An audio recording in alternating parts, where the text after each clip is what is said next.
All right, guys, welcome back to the channel. I am Outspoken Samantha. Please hit the thumbs up button and subscribe while you are here. So today we're diving into something wild, I guess.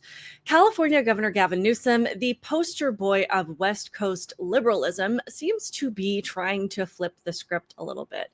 Based on some of his recent interviews and comments on issues that the left has become known for and have been unapologetic champions of, some of us are wondering, is he really abandoning the political left and trying to cozy up to conservatives? Or is this another political stunt?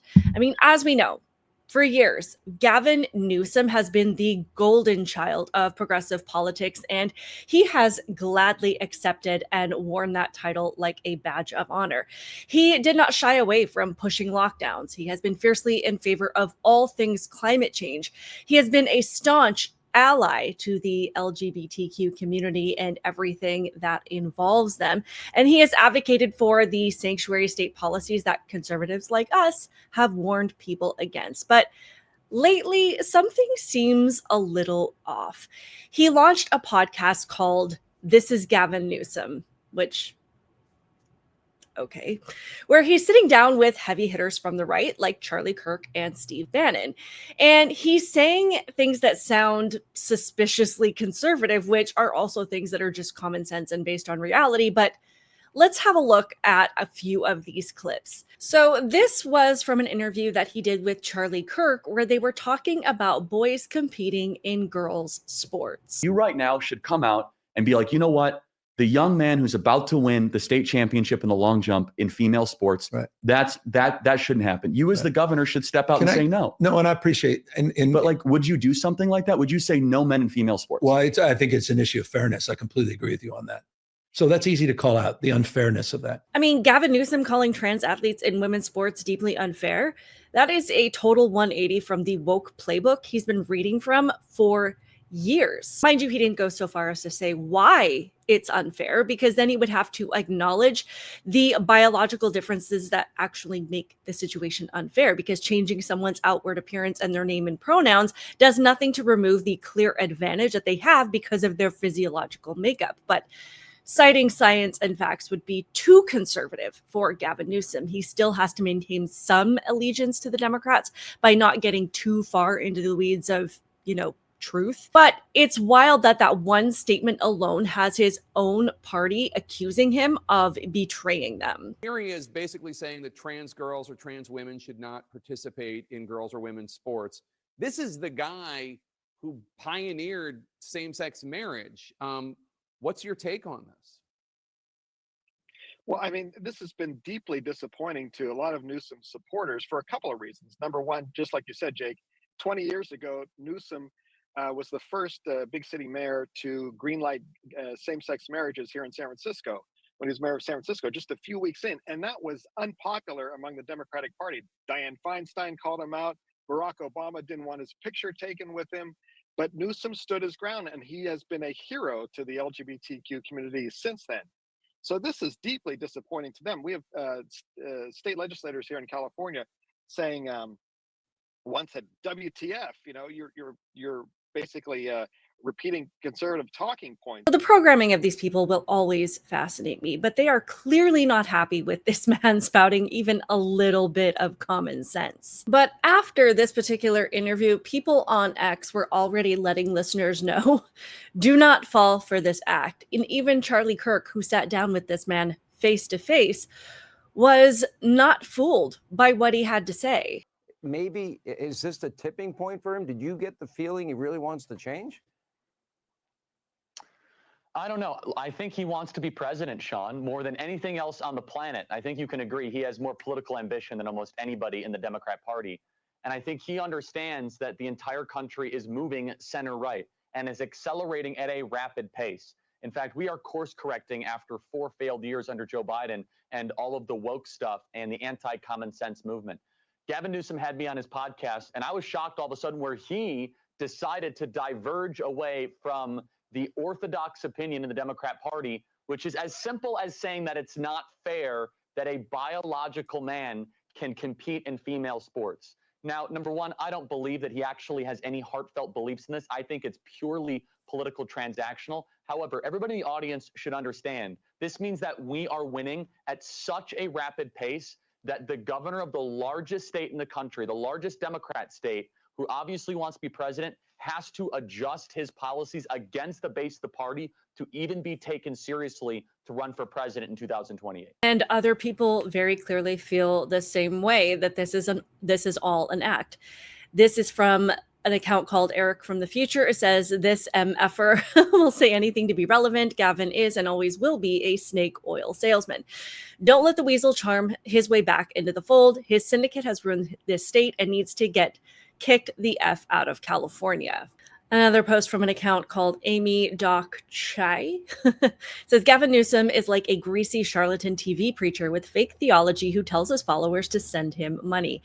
I can't look at his blinding smile and greasy hair without every female intuition warning bell going off deep in my gut. He makes my skin crawl. He's like that narcissist who will pass every lie detector test because he has no moral compass inside to make him sweat. But the criticism definitely isn't going to stop Gavin Newsom from trying. In another episode, as I mentioned, he sat down with the controversial figure Steve Bannon and appeared to agree with him on some things. Governor, we did the most significant tariffs we've ever done on the Chinese Communist Party. And I think there may be some dislocations in the short term, but in the intermediate term, I think it's really the way you get to the sunlit uplands of really having back to the American plan of, remember, world-class industrial manufacturing that generates so many other opportunities. I think it's a mutual goal for all of us. The fact that he's even saying that they have a mutual goal with the right demonstrates more unity than the left has shown in probably at least a decade. Even if people are watching this and they know that it is total crap, it's refreshing to hear anyone on the left say, I agree, towards someone who isn't over a cliff as much as they are. But even though we know this isn't a hard right pivot for Gavin Newsom, according to libs, if you're going to even talk to somebody on the right, you may as well just buy a MAGA hat because you have betrayed them all. It's when you start to see headlines like, why is Gavin Newsom seeking common ground with the right? Or Gavin Newsom is getting in Republicans' heads. Now, as I've already touched on from a conservative lens, this just reeks of opportunism. Newsom has spent years trashing Trump and calling him a threat to democracy. Yet suddenly he's now cracking jokes with some of the biggest influencers in conservatism. People just, as I said, they're not buying it. This is a tweet from Tony Saruga. He says, Gavin's entire life has been glitchy and a complete failure to launch. He's a charlatan, a fraud, a fake. Gavin Newsom, his entire governorship is a parody. We wish it was AI. He is a sociopath and has no ability to lead, only to destroy. He has totally ruined California. Jennifer Say says, don't fall for anything Gavin Newsom says. He talks about the toxicity of the Democrats and how bad cancel culture is as if he has nothing to do with it. He sits there like the reasonable one willing to call the Dems out on why the party is toxic. But he's not. As the leader of the biggest state, the most progressive state, and someone who has held power in the state in some capacity for over 20 years, he's responsible. He's implemented the worst harm reduction policies leading to rampant open-air drug use and homelessness and crime and overdoses in California's major cities, the most insane policies around trans kid punishing teachers who refuse to lie and keep secrets from parents. He oversaw the most draconian COVID policies, keeping schools closed for a year and a half and shuttering small businesses. This man is pathological. Don't buy this. He's shoveling. But it's not just us on the right that are not falling for this crap. His favorability numbers amongst voters in California are falling. And I mean, I'm just shocked that there's anybody in California that still supports this person because I didn't think that there was anything lower for him to fall to. But it says a survey of 1,000 California voters conducted by Capital Weekly found that 26% said their view of Newsom worsened after hearing clips from his recent podcast interview with conservative commentator Charlie Kirk. Meanwhile, 13% said the podcast improved their perception of the Democratic governor, with 58% saying it made no difference. Now, Gavin Newsom claims that this has nothing to do with a presidential run, which I think is as much a lie as anything else that he is saying. But in this article from the LA Times, he tried to make his intentions known for doing the things that he is doing. Newsom disputed the exhausting assumption which people are saying that this is all about trying to run for president in 2028, which he has said others have attributed to actions for more than 2 decades. The governor offered his own blistering critique of his party to explain why he's sitting down with controversial GOP figures now. Because our party is getting our ass kicked, Newsom said, because the Democratic Party brand is toxic, because people don't think we make any damn sense. They think we make noise. They don't think we support them. You fill in the generic them. They don't think we have their values. They think we're elite. We talk down to people. We talk past people. They think we just think we're smarter than other people, that we're so judgmental and full of ourselves. The governor paused to say he loves his party, but we've lost our way, and he wants people to know he hears it. And I mean, I can give him credit for calling out his own party for all of these things, because he's absolutely correct that this is why they keep failing and they keep losing, because of everything that he just listed. However, these are the exact traits that he has relied on to stay in power in California: not making sense, making noise, not listening to the values of the majority, acting like an elite. He's accurately pointing out all of the reasons why his party is going downhill and losing voters and supporters by mass numbers. But will there be a shift? I think you guys already know how I feel about this, but here's my genuine take. This is not a change of heart. It is a calculated rebrand. Newsom sees the writing on the wall. Trump is back in 2025. The red wave is rolling, and Democrats got absolutely clobbered in 2024. He's not dumb. He knows that all of this far left garbage is not going to fly nationally. So he's tossing out a few little breadcrumbs: transports fairness, agreeing with Steve Bannon on economics, to try to look more moderate. But we have seen this playbook before, and people aren't falling for just words anymore. We need to see your actions. And he has decades of poor actions and failures under his belt. Gavin Newsom really wants to see moderate. He's got a long road ahead. Decades of pushing progressive nonsense doesn't vanish with just a few podcast chats.